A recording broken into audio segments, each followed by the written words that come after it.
Hello everyone, welcome back to Machine Learning series. In this video, we'll be discussing the fifth module topics. Fifth module has two chapters here. So the first one is about clustering algorithms. Here we'll be understanding different clustering approaches, proximity measures, hierarchical clustering algorithms, partitional clustering and density-based methods. Coming to reinforcement learning, here we'll be understanding about reinforcement learning, the scope and the components of reinforcement learning, Markov decision process, multi-arm bandit problem and reinforcement problem types and other things. So if you're new to my channel, do check out the ML playlist where I've uploaded module-wise videos and subscribe to my channel so that you don't miss out any of the updates. So let's now. So clustering analysis is technique of partitioning of collection of unlabeled data or objects that has many attributes into meaningful or disjoint groups or clusters. So there are no supervisors available here. That is, when no supervisors are available, we need to perform trial and error. So by performing trial and error, we would get the output. Other, we would be able to construct the clusters. This is unsupervised learning. That's what I said. So clusters are represented by centroids. So if I have these 3 points, I need to calculate its centroid. So 3 plus 2 plus 7 by 3, 3 plus 6 plus 9 by 3. I would get 4 by 6. So this is the centroid for these clusters. Okay. Okay, or we can say that these points fall under this cluster. So clusters should not overlap and each cluster should represent one class. So again, yeah.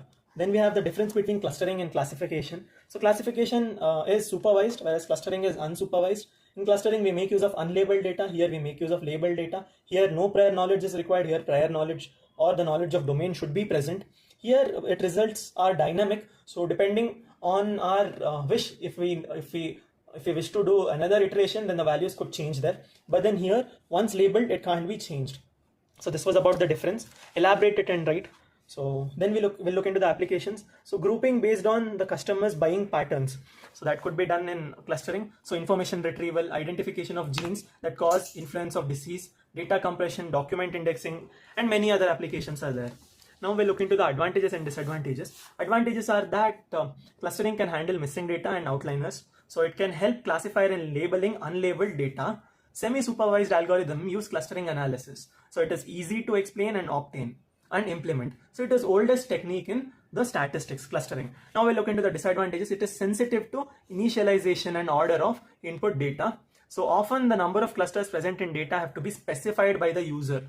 Then scaling is a problem here, and designing a proximity measure is again an issue here. We'll look into the challenges. So collection of data with high dimensions could lead to the issues or challenges. Then we have designing proximity measure. Then we have curse of dimensionality. So these are the challenges. We'll look into the proximity measures. So clustering algorithms, clustering analysis needs a measure to find similarity among the objects for grouping. So this similarity or dissimilarity are collectively called as proximity measures. So here we have the distance measures. So it speaks of dissimilarity, that is from the given object, how different is the object taken. So how object is different from the other, that's what dissimilarity speaks. And cosine similarity tells about the similarity among objects. Distance between two objects, let's say they are I and j, denoted by distance I comma j. So the properties of distance measures are always the distance has to be positive and or it could be 0. Distance between the object and itself would be 0. And then if distance ij is equal to distance ji, symmetricity, and then distance ij should be less than or equal to ik plus kj, that is triangular inequality. If all above conditions are satisfied, then it is called as metric. We'll look into the quantitative variables. So firstly, we have the Euclidean distance, x2 minus x1 whole square plus y2 minus y1 whole square and so on. And then we have the city block or Manhattan distance. Here we are doing square, right? So here don't do the square, just write the values, x2 minus x1 plus y2 minus y1 plus z2 minus z1, that's it. And this distance, so that is taking the maximum among the values which we have found. And then we have a Minkowski distance, which is the sigma of x minus x1 minus x2 minus x1 to the power 1 by r. This won't be asked usually. I've not seen this question in the textbook or in the exercises. So here the Hamming distance, number of position at which the characters are different. I have 110 and 100. So in this position, in the middle position, the values are changing. So at one character, the values are being changed. So I can write 1. Then we have the categorical variables. So distance x comma y is equal to 1 if x is not equal to 1, y 0 if x is equal to y. Then we have the ordinal values. So x comma y, position of x minus position of y by n minus 1. We'll look into the problems here. So here 0.3055, the values are given, 2 points are given. We need to calculate Euclidean, Manhattan and this distance. So firstly, calculating the Euclidean distance, x2 minus x1 whole square, y2 minus y1 whole square under root. So we would get the value easily. Then Manhattan distance 0 minus 5 and 3 minus 8 under mod. So I would get 10. Then for this I need to select the maximum. 0 minus 5 is 5 and here 8 minus 3 is 5. So out of these two, select the maximum one. I selected 5. Then the next question we have is the vectors are given, the values are given 1 0 0 1 1 1. I need to calculate the simple matching coefficient, Jaccard coefficient and Hamming distance. So for simple matching coefficient I would take A as 0, B as 2, C as 0, D as 1. So I would get A plus D, so 0 plus 1 and this entire thing is 3. So I would get 0.33. Then for Jaccard distance, Jaccard coefficient, I would get D by B plus C plus D. So 1 by 3, 0.33. And for Hamming, I would get 1 0 0 1 1. If I have 1 0 0 and 1 1 1. Here two positions the values are changing, right? So I can write 2 here.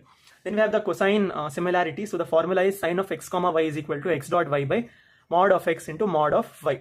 So here we perform the dot product, 1 into 0 plus 1 into 1 plus 0 into 1. I would get 1. So the normal of vector A and B is under root 2. So cosine similarity is 1 by under root 2 into under root 2. I would get 1 by 2, 0.5. Next we have, they have said distance between yellow, red, green and red, green, yellow. So for this we'll be making use of this ordinal values. So we'll consider yellow as 1, red as 2, green as 3. So finding yellow and red distance. So 1 minus 2 by 2, that is 0.5.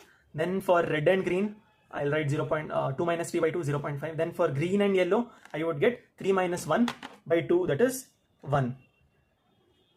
That is 1. Now we'll look into the k-means algorithm. So k-means algorithm determines, the algorithm says to determine number of clusters before algorithm is started, k. Then choose k randomly, initial cluster centers, find mean, assign the remaining sample closest cluster using Euclidean distance. Then compute new centroid taking the new samples. Perform 3 and 4 until the clusters are in same, the values are in same clusters. So here they have provided the values, here x and y values are given. And they have said that initial value of objects are 2 and 5. So we need to take initial cluster values as 2 and 5. So 2 would be one cluster and 5 would be one cluster. So I'll draw a table for this. 1, 2, 3, 4 and 5. And on this side I have x and y here. Here it would be 2, 4, 4, 6, 6, 8, 10, 4 and 12, 4. Now they have said they have already assigned two clusters of object 2 and object 5. So object 2 is 4, 6. So I'll write 4, 6 as the first cluster. And then I would write for the second cluster, I would write 12, 4. That is fifth object. Now I'll write here which cluster it would be under. So finding the Euclidean distance, 2 minus 4 whole square plus 4 minus 6 whole square under root. So we would get under root 8. Value is 2.82 and on this side we would get 10 and here it is 4, 6. Cluster is 4, 6. So we can directly write that 2 falls under cluster 1 and 5 falls under cluster 2 because it is 12, 4. Same cluster is being considered, right? So we can directly write the value. Then for third one we have 4, 8 is there. Third one is 6, 8. So for this if I calculate I would get 2.82 and on this side I would get 7.211. So out of these two, this is smaller, right? So this would come in this cluster. Here also this is smaller, so it will come in this cluster. 10, 4. For 10, 4 here I would get 6.324 and here I would get 2. So this is smaller. So this would fall under cluster 2. So now that I have obtained cluster for all the objects, let me write it here. So for cluster 1 I have 2, 4 and then 4, 6 and then 6, 8. Right. And then for cluster 2 I have 10, 4 and 12, 4. Now I'll write the new cluster here and the new cluster here. So it would be 4 plus 6, 10, 10 plus 2, 12, 12 by 3 is 4. And similarly here I would get 6. And on this side if I add I would get 11, 4. So I've obtained the new clusters. My next step would be to repeat this again. So here objects 1, 2, 3, 4 and 5. And I have x, y here. And then C1 cluster would be 4, 6 and C2 cluster would be 12, 4. And then here I'll write cluster table. So here I have 2, 4, 4, 6, 6, 8, 10, 4, 12 and 4. So filling the values here I would get 2.82 and 4. So this will be C1 and for 2 it is C1 and for 5 it is C2, and for 3 if I calculate I would get 2.82 here and 6.4 here, so C1 only. And for 4 if I calculate I'll get 6.3 here the distance, and here 1, so 1 is lesser, so C2. So again I have obtained the new clusters here, so let me write it here. So for C1 I have got 2 comma 4, 4 comma 6 and 6 comma 8, and on this side I have got 10 comma 4 and 12 comma 4. So if I'll find the new cluster here, so 6 plus 4 10, 10 by 10 plus 2 12, 12 by 3 4, and here 6, here also 11 and 4. So I can say that previously obtained clusters and the clusters which I've obtained now are same, right? So that means that this 2 comma 4 is object 1, 4 comma 6 is object 2, this is object 3, this is object 4, and this is object 5. So these two objects belong to the cluster 2, these two objects belong to the cluster 1. So this was about the k-means algorithm. I would into hierarchical clustering algorithms. So under this, firstly we'll understand what hierarchical clustering is. So it is an unsupervised machine learning algorithm where we'll be covering all the unlabeled data. We'll be grouping all this unlabeled data into clusters. So these clusters are also called as hierarchical cluster analysis. This process is called as HCA. So in this algorithm, we develop a hierarchy of clusters in form of a tree. So we represent it in form of a tree this way. So this entire tree structure is called as dendrogram. So before moving further, we'll understand why hierarchical clustering algorithms are required. We have seen k-means clustering algorithm, right? So in k-means, there are some challenges with it. For example, the predetermined number of clusters, and it also creates the clusters of same size. So these two could be challenges sometimes. So to overcome these two challenges, we can opt for hierarchical clustering algorithm, because here we don't need to have the knowledge about predefined number of clusters here.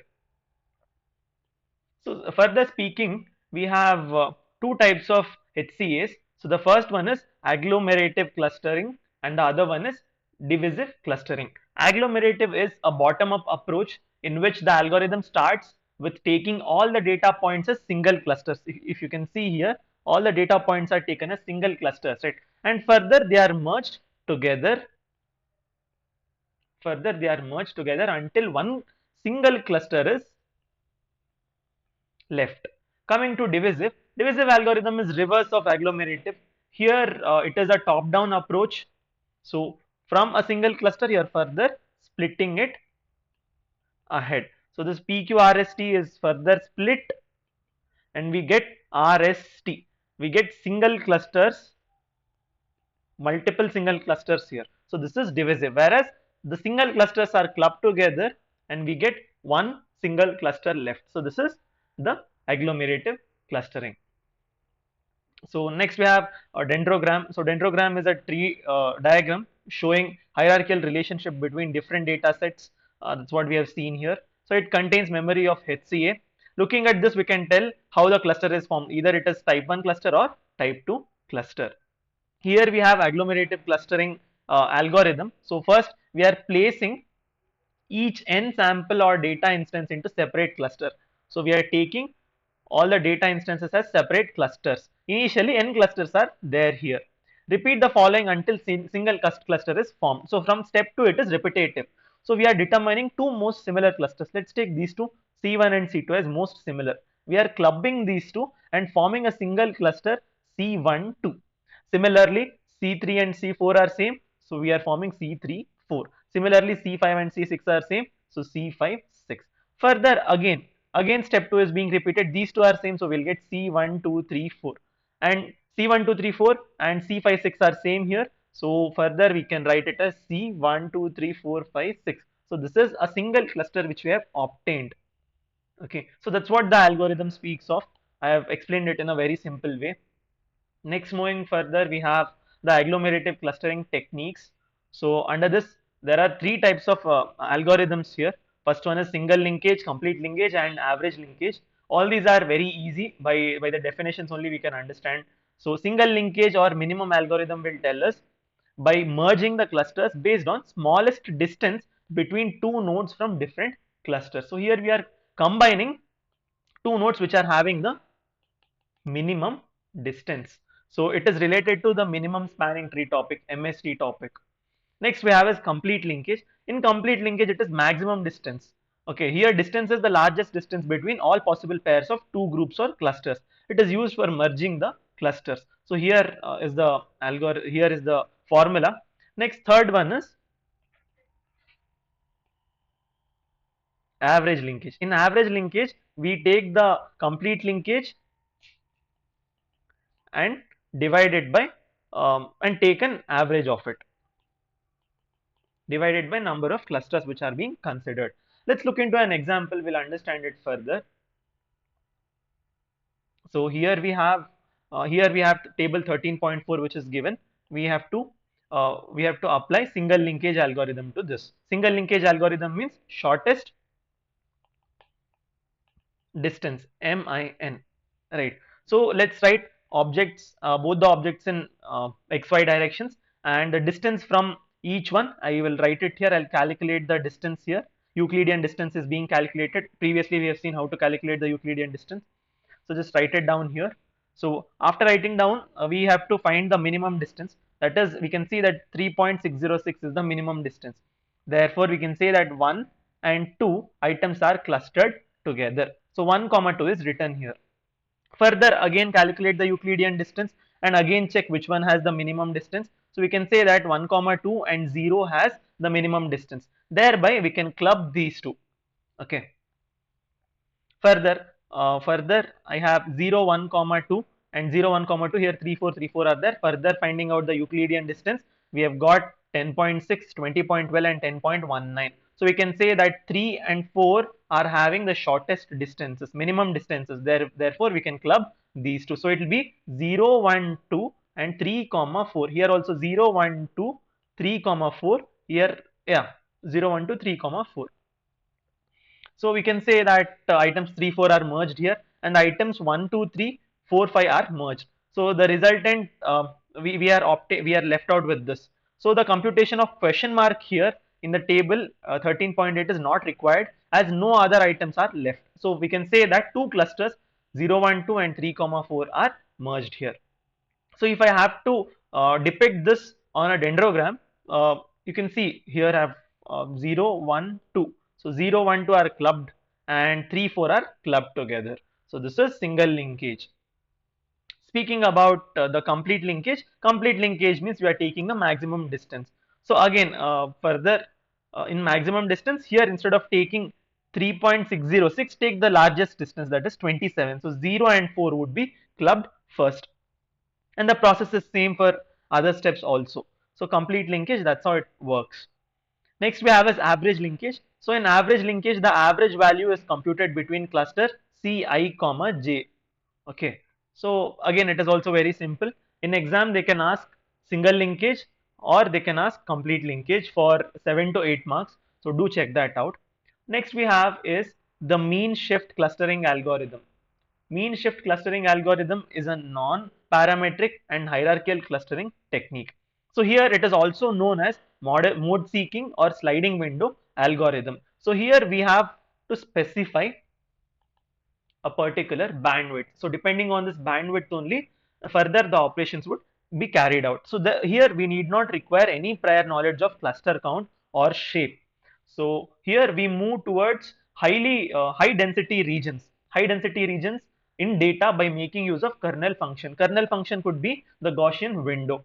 Looking at the algorithm here, firstly we have to design a window. Window means bandwidth, a range, a particular range you are specifying. Place the window on a set of data points, that is place this particular range onto a data points. Compute the mean for all the points that come under this window. So whichever points are falling under this particular range, you have to compute the mean for those details. Move the center of the window to mean computed in step 3, and the window is moved towards the dense regions. Thereby wherever there is the mean is located, if you are moving the window towards that region, we can say that it is shifted towards the denser region. So the movement of dense region is controlled by a mean shift vector. So this mean shift vector is calculated using this formula. So here k is the number of points and s of k is the data points where when the distance from the data points xi and the centroid of the kernel x is within the radius of sphere. Here, after finding the mean shift vector, the centroid is updated further. Okay, so we repeat the step 3 and step 4 for convergence. Once convergence is achieved, no further points can be accommodated. Looking at the advantages, the first advantage is no model assumptions. We need not, as we have seen, no prior knowledge of cluster count or shape is required. Along with that, even we need not have assumptions regarding the model. Then it is suitable for all non-convex shapes. For all non-convex shapes. Here, only one parameter of the window, that is bandwidth, is required. Robust to noise is not required. So there are no issues of local minima or premature termination happening here. Speaking about the disadvantages, first one is selection of bandwidth. Bandwidth selection is a very challenging task. If it is larger, then many clusters are missed. If it is smaller, then many points are missed and conversion occurs as a big problem. Then the number of clusters cannot be specified and user has no control over this parameter. Looking at next we have is the partitional clustering algorithm. So in this, the famous one is k-means algorithm. So here user specifies k being number of clusters. So it we assume that it is having non-overlapping clusters. It works well for the circular or spherical clusters also. We have seen k-means algorithm in above part, right? So it's the same k-means algorithm. All the steps would be expected and a problem could be asked to solve. Okay. Next we have is density based methods. So under density based methods, we have DB scan. Okay. So density based spatial clustering of applications with noise. Noise is the error or offset which is created during the bandwidth establishment. So DB scan is a popular clustering algorithm which groups the data points based on their density. So the density of the data points are considered and further they are grouped into different categories, okay, or different combinations. Okay. So DB-scan identifies the clusters as dense regions of points separated by areas of low density. These low density are called as the noise. So it is effective in identifying arbitrary shaped clusters and works well even when there is noise present in the data set. It does not acquire number of clusters to be specific beforehand, unlike algorithms such as k-means. In k-means, it is specified how many clusters should be there, but here it is not fixed. Okay. Looking at the algorithm, firstly we are selecting um, a point randomly. We are computing the distance between P and all other points. After that, we are finding all points from P with respect to neighborhood and checking whether it has minimum number of points M. So, if it has minimum number of points, then it is considered as core point. If it is a core point, the new cluster is formed or existing clusters are enlarged. So, if it is a border point, then algorithm moves towards next point and marks it as visited. If it is a noise point, then it is removed. That is, it is having low density here, right? After that, we merge the clusters if they are mergeable. If they are, then we repeat the process from 3 to 6 until all points are processed. Looking at the parameters now. First one is epsilon. Epsilon will define the radius of neighborhood around a particular point. It is used to find the nearest point or nearest neighbors. Then we have M, min points. So minimum number of points which are required within the epsilon radius to qualify as a dense region. So this point will tell whether it is a core point or it is a border point or it is a noise or outliner. So these are the parameters, two parameters which have to be remembered. Then we have types of points in DB scan. First one is core point. Core point means a point which has least m neighbors. It can be formed at the center of the cluster. Border means it has fewer than the m neighbors within the epsilon. It lies on the edge of cluster, but it is within the epsilon radius of a core point. Noise means outliner. It is not. It is neither a core point nor a border point. It is not considered as a part of any cluster. Speaking about the density connectivity measures, first one is direct density reachability. That is, point X is directly reachable from point Y if it falls under the epsilon radius of point X. Here point Y, sorry, here point Y has to be the core point. Density reachability means point X is reachable from Y. Next, density connectivity means point X and Y are density connected if both the density are reachable from a common Z point, a common point Z. So this common point also should lie within the, so these X and Y should lie within the epsilon radius of Z. That's when they are termed as density connectivity. Speaking about the advantages, first one is it can detect the arbitrary shaped clusters and it is robust to noise and outliners. Yes, we have seen this. Next, it does not need number of clusters to be specified in prior, whereas compared to k-means it is required there. Next, we have its disadvantages. First one is sensitive to epsilon and m parameters. So if we select a wrong parameter or a poor parameter, it might affect the results. Then we have struggle with the clusters of varying density. So it fails in data sets with varying density. For example, a single epsilon may not work for all the clusters here. Next we have is computationally expensive for high dimensional data. Next, moving further, we have grid-based approach. This is the last topic under this chapter. Grid-based clustering works by dividing the space into grid structure and fitting the data into cells for clustering. So here it is suitable for high dimensional data, whereas previously it was not suitable, or it was not suitable for high dimensional data, but here it is suitable. We are dividing the data space into finite number of cells and performing clustering on the grid rather than directly on the data. So partitions the feature space into equal size cells called grids. It is suitable for HD data, high dimensional data. It is efficient due to discrete representation of data space. Looking at a few concepts here, first one is subspace clustering. So here clusters are formed using subset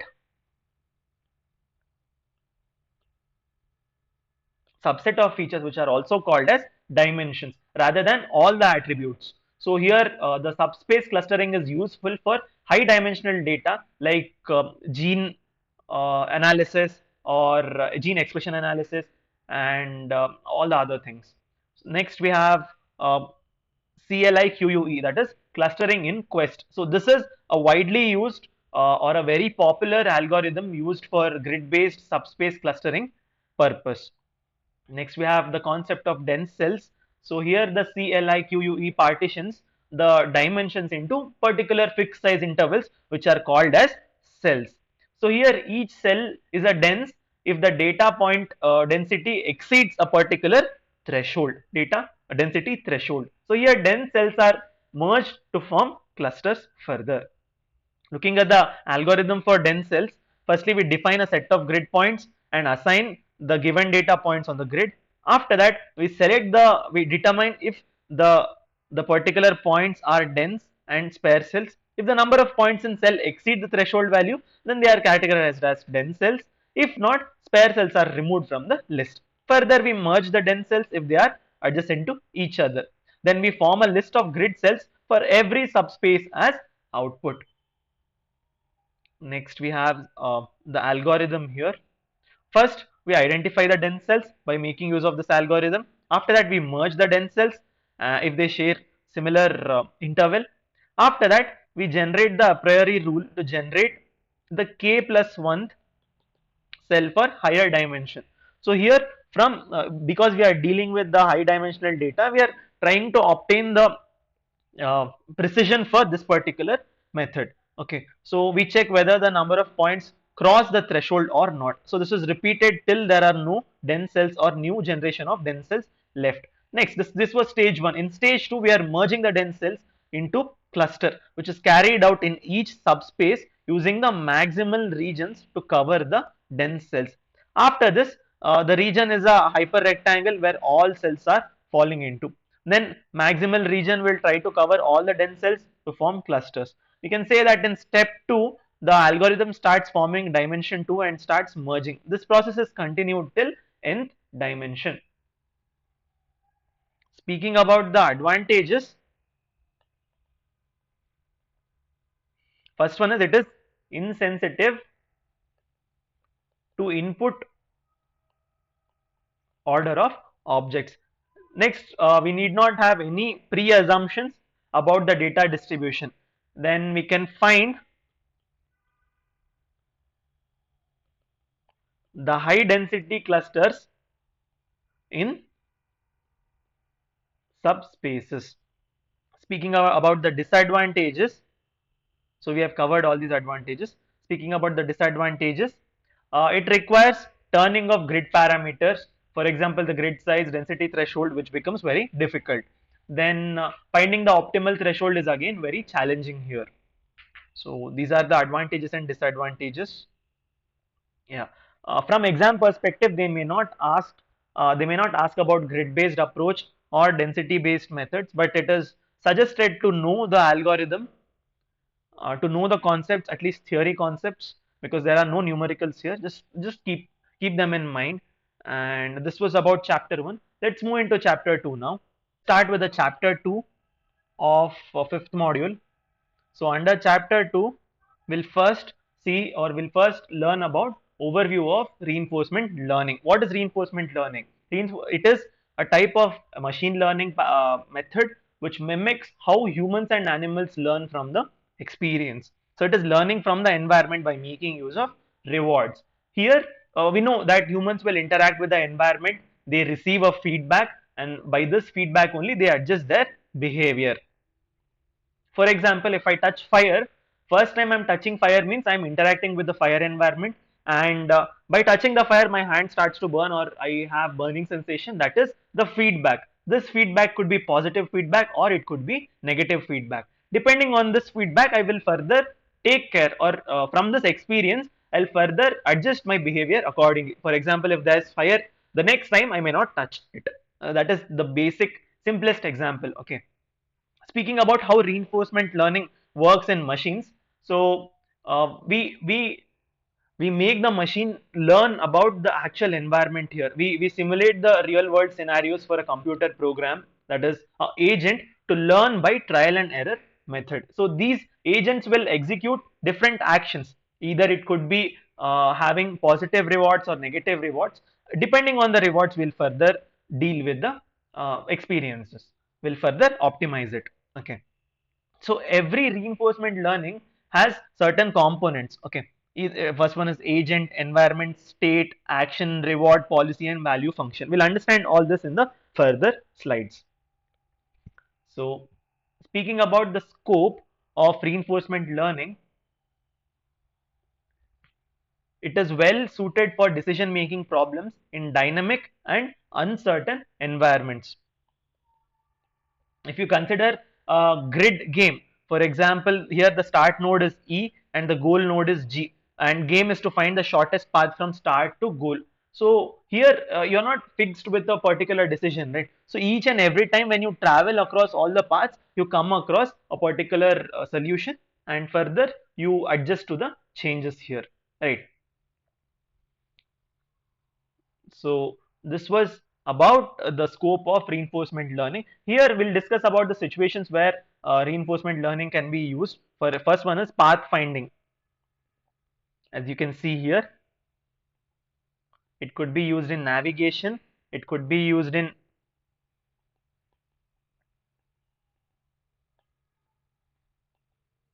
dynamic decision making, and so on.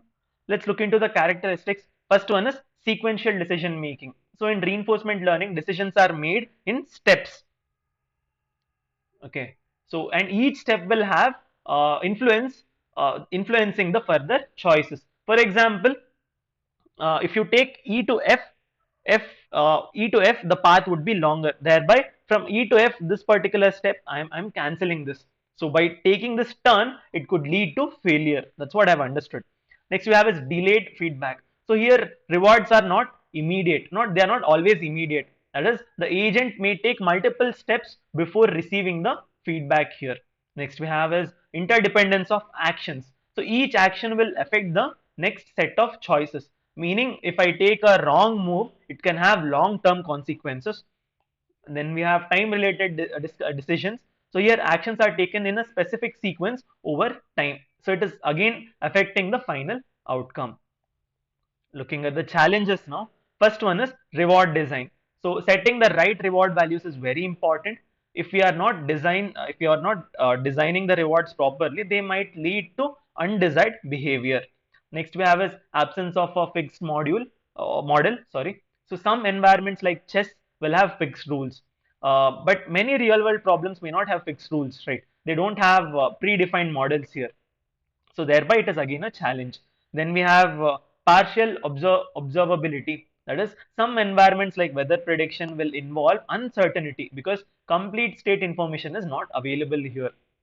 Next we have is high computational complexity and time consuming operations, because there are multiple state spaces and there could be multiple actions also, right? So complex actions could be there, thereby increasing the time consumption. Then we have complexity, that is games like Go will involve a huge state space, making the reinforcement training more time consuming. If it is more time consuming, more training is required and more possible actions are required here. Next we have is applications. So industrial automation means it is used for optimizing the robot movements for efficiency and other purposes. Resource management, here we are allocating the resources in data centers and cloud computing purpose and so on. Then we have traffic light controller, that is to reduce the congestion by adjusting the signal timings dynamically. Then we have personalized recommendation systems. They are used in the news feeds, e-commerce websites, Netflix, and all those things. Then we have bidding of advertisements, that is by optimizing the ad placement for maximum engagement.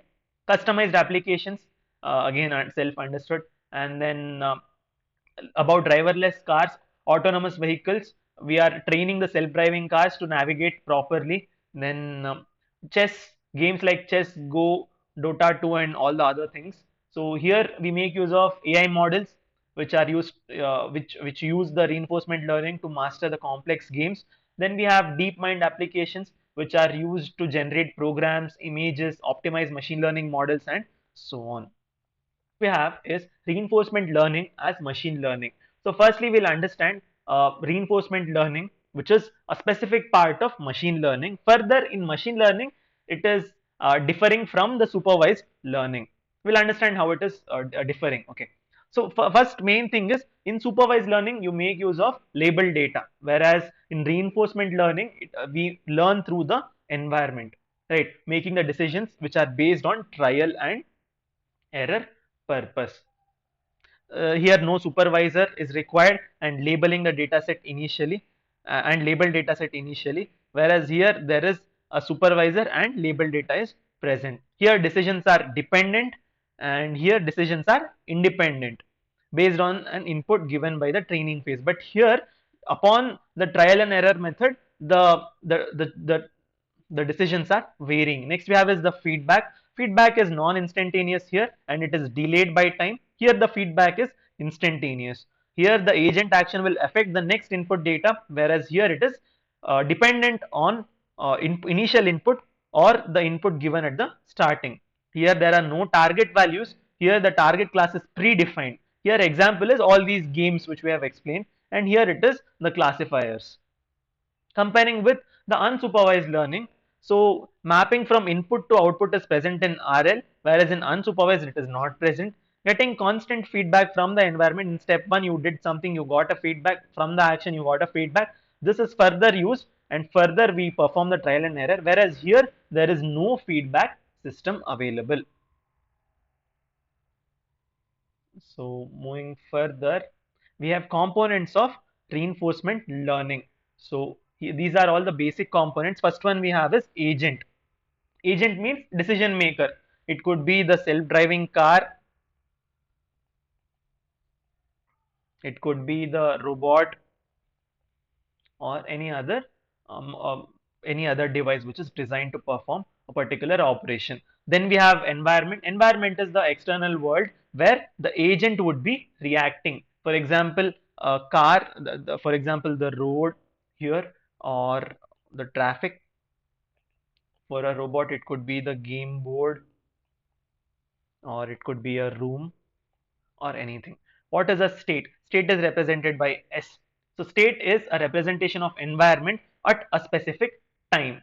Action is once uh, once the state or once a particular operation is done, the possible choices which are available to the agent are is called as action. It is represented by capital A.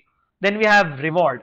Reward means it is the feedback which is sent after performing a particular action. Next I have policy pi. Policy means the agent's strategy for selecting a particular action depending on the state. Then we have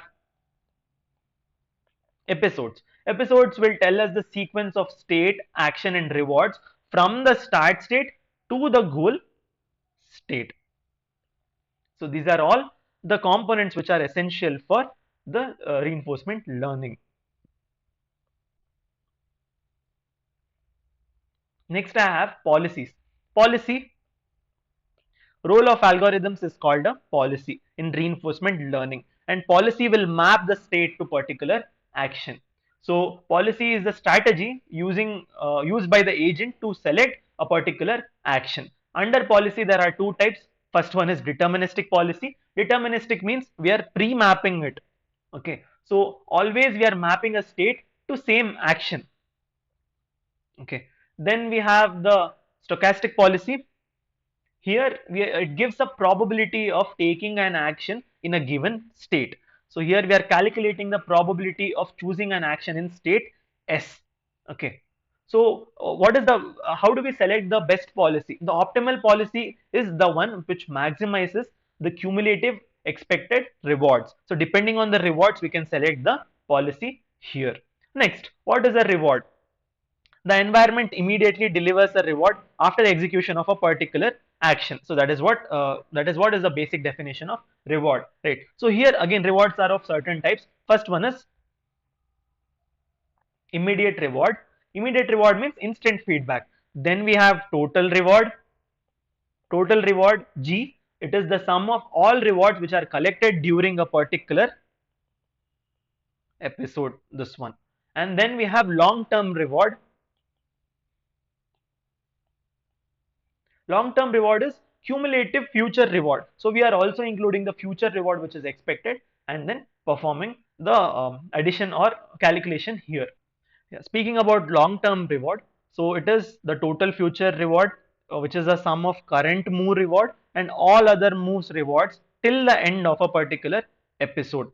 So we can say that if there are 9 moves in a particular episode, the total future reward of third move will be the sum of reward of that move 3 plus move from 4 to move 9 present in that particular episode. All these rewards are the cumulative rewards from that particular reward to future reward. So under this we also come across a topic called as discount factor,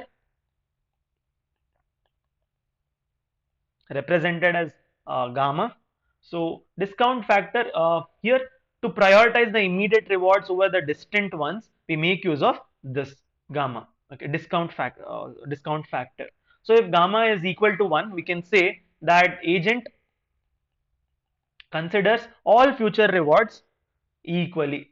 If the gamma value is less than 1, then agent will prioritize the immediate rewards. Typically the values range between 0.8 to 0.9. Next we have is Markov decision process. So under Markov decision process we come across Markov chain. What is this Markov chain? It is a stochastic process. Stochastic process means a random process which satisfies the Markov property. So in Markov property, it will have a sequence of random variables where the probability of transitioning from one variable to another variable will depend only on the current state, not on the past states. We have seen this Markov decision in 4th SEM ADA subject, right? So it is the same concept is being used here. Here we have an example of university transition. Here we have to consider there are two. They have given two universities. 80% of the students from university A will move to university B for master's degree. In this, 20% will remain. 20% will remain in university A and 60% of the students from University B move to University A, while 40% remain in University B. So here, this can be represented as Markov chain, where state represents the universities and edge will denote the probability of transitioning between the states. You can see this, right? So let's first calculate the probability prediction. So initially they have taken mu u naught as 60% comma 40%, that is 0.6 comma 0.4. After this, to find the state distribution after one step, we are calculating, the formula is here, u naught into p. P is this particular transition matrix which we are taking. So we are finding the product of this, and you got a value here 0.28 and 0.72. So the hold of these universities will be 28% and 72%. This is obvious because 80% of the students are shifting from A to B. The second year predictions, again you take this updated value 0.28 and 0.72 and take the p value u1 into p, and you get a value. Here further you can see that the hold on the student by university is changing here, right? So here the system will stabilize over the time, reflecting the equilibrium distances. But then if you see, the overall percentage would be the same. Next we have Markov decision process. So a Markov decision process will extend the Markov chain by incorporating the rewards into it. It will have a set of states, we have seen, set of actions, then a reward function R. It will have transition probability function, then it will have policy, and it will have value function. Next we have Markov assumption. So Markov property will state that probability of reaching a state and receiving a award will depend only on the previous state and action. That is P of S dash S comma A is equal to P of S dash S comma A S T minus 1 S T minus 2 and so on. So here we are considering the previous state and the action. Okay, previous state and the action here. So this was all about the Markov process.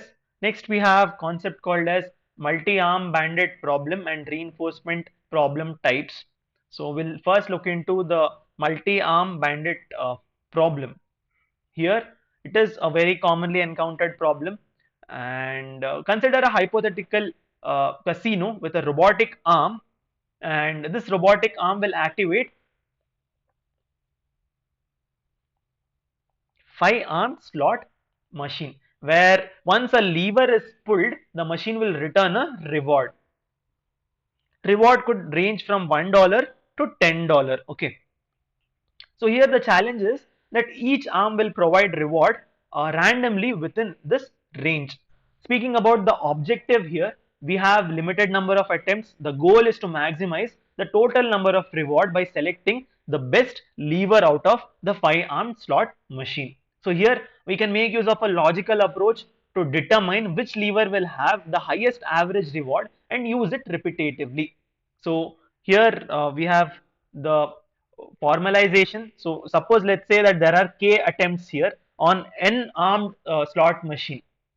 So the expected reward action value function q of a could be written as 1 by k summation of I is equal to 1 to k r of I, and the best action here could be written as a star is equal to arg max, because we want maximum result here, right? Q of a. So this will indicate that the action that returns the highest average reward, and it is used as an indicator of action quality also. So qk of a, and here again I have written these two things in a simpler. So we select the epsilon greedy for selection policies. Okay, so let's look into this algorithm. So firstly we will generate a random number p which is between the range 0 to 1. If p is greater than equal to epsilon, algorithm will choose the action with highest reward value. If it is less, then actions are chosen randomly. Then we update the value of action and repeat all these processes. We are doing this to balance the exploration and exploitation process. Okay, so with the probability epsilon, agent will explore a random action. If the probability is 1 minus epsilon, it selects the best known action. Okay, that's what is explained here. Next we have yeah, this algorithm could be asked in exam, so just look into it once. Next we have reinforcement learning agent types. So RL agent can be classified into different approaches based on how it learns. First one is value based approach. In this we will optimize the value function. So this value function will represent the maximum expected future reward, right, for a given state. Here we make use of discount factor to prioritize the future rewards. Next we have is the policy based approach. In this we are focusing on finding the optimal policy. That is a function that that maps states to actions, properly mapping the states to actions rather than estimating the values. Here we are directly learning which action to take further. Next we have hybrid, that is action critic method. So here we are combining value based plus policy based. Here it is value plus policy combination action and critic. Actor will update the policy and critic will update the policy. Critic will evaluate it and further get the value. Next we have is model based method. So here we are creating a model for the given environment by making use of Markov decision process or any other process. Using these simulations we are planning the best actions further. Next we have is model free approaches. Here there is no predefined model. We make use of TD learning method and Monte Carlo method to estimate the values from experiences. Next we have is reinforcement algorithm selection. So the choice of reinforcement learning algorithm depends on factors like availability of models and what is the nature of updates, then the exploration versus exploitation trade-off, and then we have computational efficiency. So the reinforcement agent algorithm are decided based on the criteria of all these. Okay, the availability of models, environment, and nature of updates. So the agent algorithm will select on this way. If the model is present and environment is static, it chooses dynamic programming as algorithm. It is set to off. Okay, if the model is absent and we have dynamic environment, then we can either use SARSA or temporal learning or Q learning. We'll look into all these further. Let's look into model based learning. Under model based learning, we'll understand how it actually works. Okay, so we are basically building a model of the environment here. So agent will build a model of the existing environment. So this model will comprise of the next state given the current state and the actions are known. Along with that, the reward which has to be received after taking a particular action from a state is also predicted here. So here the agent will make use of this model to plan ahead by simulating the outcomes instead of learning from the direct instructions or interaction. Looking at the key steps, first one is model estimation. So here we are learning the transition probabilities and what are the rewards which could be which we can get. Then we have planning. So in planning we make use of algorithms like value iteration or policy iteration to compute the best actions here. Next we have is execution. Under execution we follow the policy which is computed in the real world environment.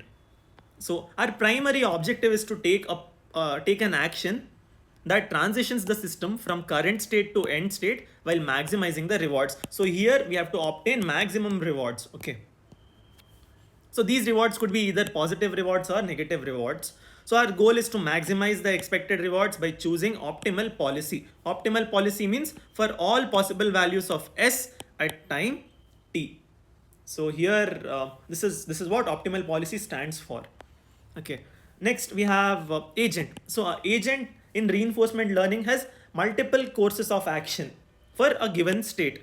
So the way the agent behaves is determined by its policy which is allotted to it. Policy is a distribution over all possible actions. So with probabilities assigned to each action here. Here different actions can lead to different rewards, right? So to quantify and compare these rewards, we make use of value functions. So under value functions, let's discuss. So the first one is value function. So value function summarizes all the possible future scenarios by averaging the expected returns under a given policy pi. So it is kind of prediction of future rewards, and it computes the expected sum of future rewards for any given state S under policy pi. So here is the equation you can see. V of S is equal to E bracket open G of T, S of T is equal to S. So here V of S is called as quality of state. Quality of state is based upon the long-term strategy. Suppose if we have two states as 0.2 and 0.9, then state with 0.9 is better state to be in, right? So yeah, that's what we can say. Now there are two types of value functions. First one is state value function, then we have action value function. State value function is for a state. So here it is denoted by V of S. Firstly, V pi of S, sorry. So it gives the expected return or total future reward when starting from state S and following a policy pi. So here it tells the goodness of a state. So this function will accumulate all the expected rewards and with respect to time, and it will help us to get the complete goodness of a particular reward. So the optimal state value function is depicted this way. Next we have is action value function. Action value function is also depicted as Q function. So apart from V of S, another function which we make use of is called as Q function. So this function will return a true value, a real value indicating the total expected reward when agent starts with S, first start with state S, takes a particular action A and follows a policy pi afterward. So it is denoted this way. Q of pi S comma A is equal to this entire equation, and the optimal Q value is depicted as V star S. It is maximum of action and this Q of A. Okay.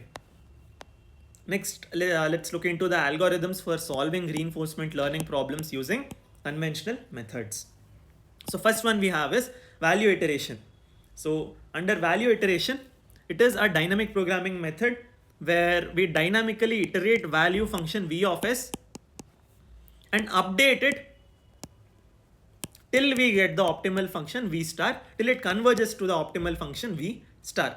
So here we make use of Bellman optimality equation. Bellman optimality equation in textbook, it is given in a complex way. It is recursive formulation of state value problem. That is, until we get this convergence of optimal function, we keep on formulating it. We keep on applying this equation. Okay.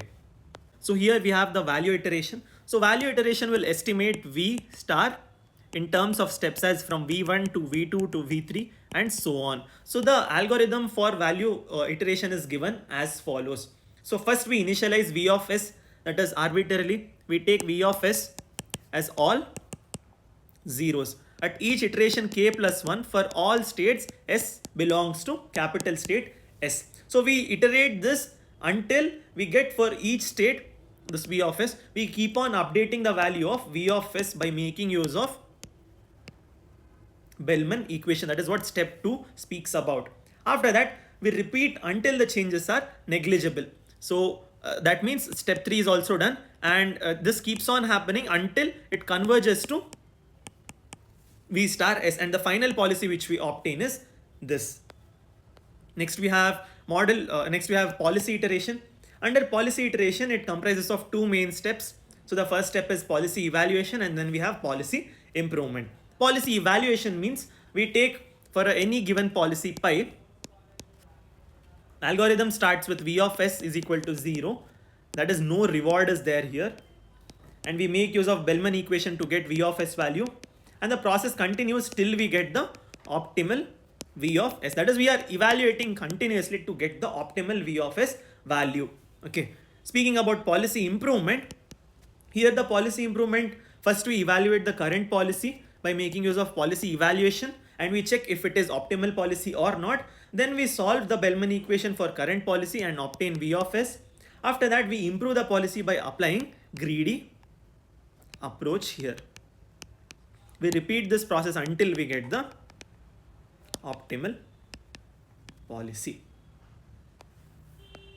So that's whatever I've explained in simple words is depicted in the algorithm here. First one is for the policy evaluation. Once after policy evaluation is done, we look into the policy improvement. Next we have model free methods. So under model free methods, they do not require complete knowledge of the environment. First point. So here we learn from the experience and interaction with the environment. So the reward determination in model free methods can be categorized into three formulations. First one is episodic formulation. Here the rewards are assigned based on the outcome of entire episode. Based on entire episode, we are determining the rewards. So if a game is won, all actions in this episode will have positive reward +1. If the game is lost, then all actions will receive a negative reward -1. However, this approach is not it is not fair enough, right? Next we have is continuous formulation. So here the rewards are determined immediately after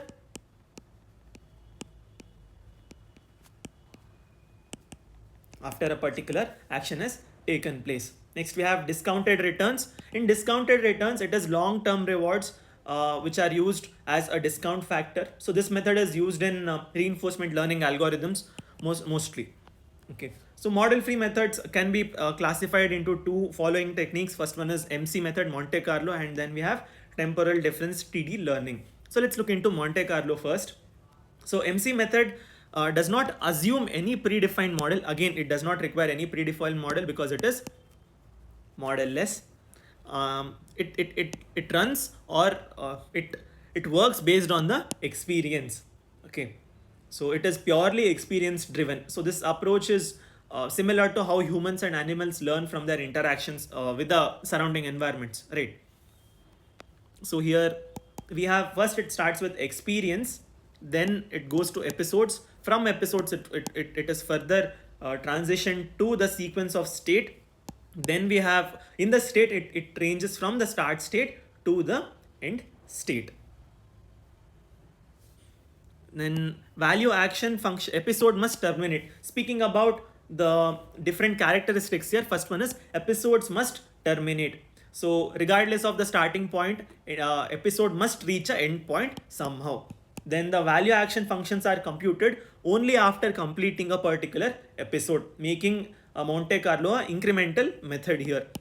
Then the empirical mean is used instead of the expected return here. So the total return over multiple episodes can be averaged here.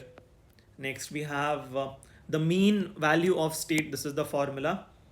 And here we have the incremental MC update. This is the formula where alpha is equal to learning rate. Here we have the algorithm, which is very simple. For a given policy pi state S, we are generating an episode. Then we are finding the average returns for every first occurrence of state S in an episode, and then we are updating the return to start a new episode. We are again following the past three steps again. Okay. Next we have the temporal difference learning. So in temporal difference learning, it is an alternative to the MC method, Monte Carlo method.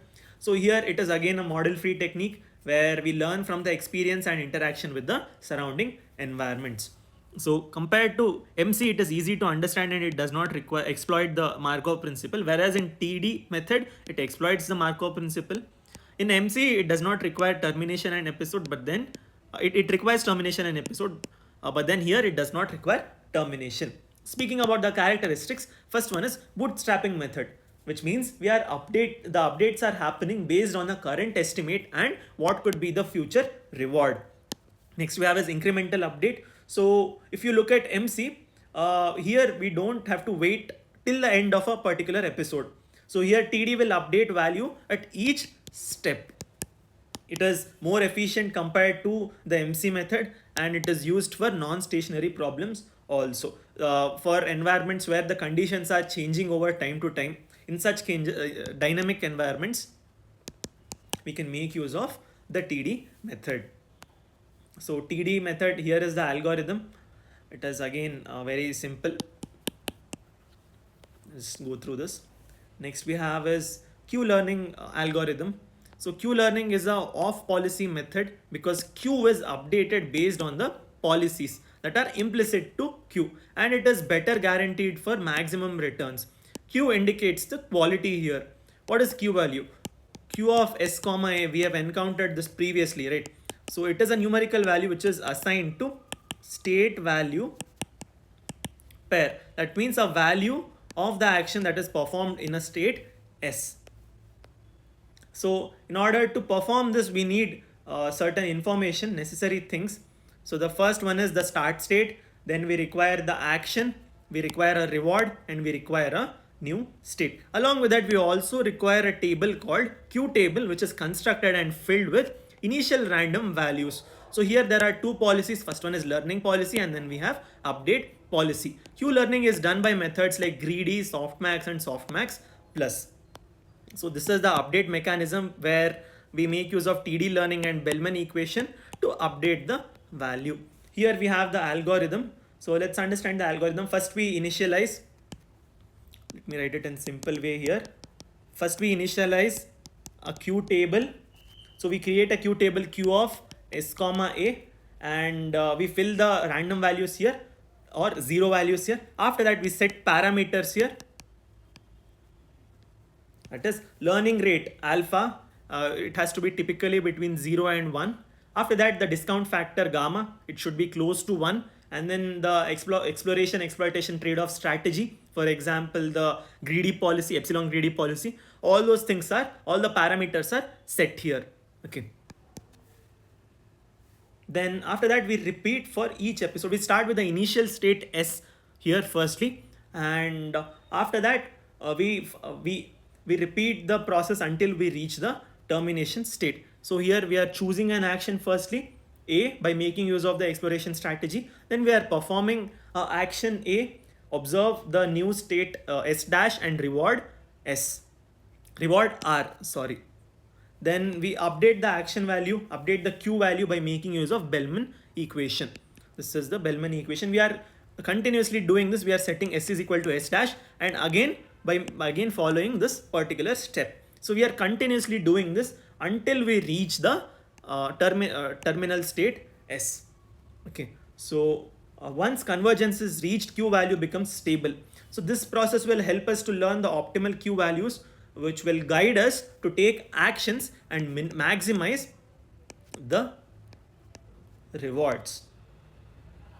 Next we have is SAR/SA learning. It is state action reward, state action reward, state, and again action.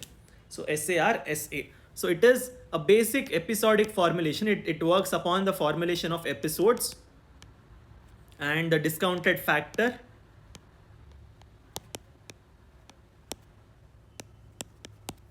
You see this algorithm, it is on policy reinforcement learning algorithm, which makes use of the action value function Q of S comma A. So here it learns the expected reward of taking an action A in state S by following the current policy pi. Okay, so this name SAR/SA derives from state, action, reward, state, and action. So on policy means it uses the same policy for selecting the action during learning stage, updating the Q values. So it follows the actual policy being learned. Typically it makes use of epsilon greedy technique. So here S means the current state, and A means the current action, R means the reward which is received after taking a action A at state S, S dash is the next state, A dash is the next action taken after state S dash. Here alpha is the learning rate, which is which has to be between 0 to 1, and the discount factor should also be between 0 to 1.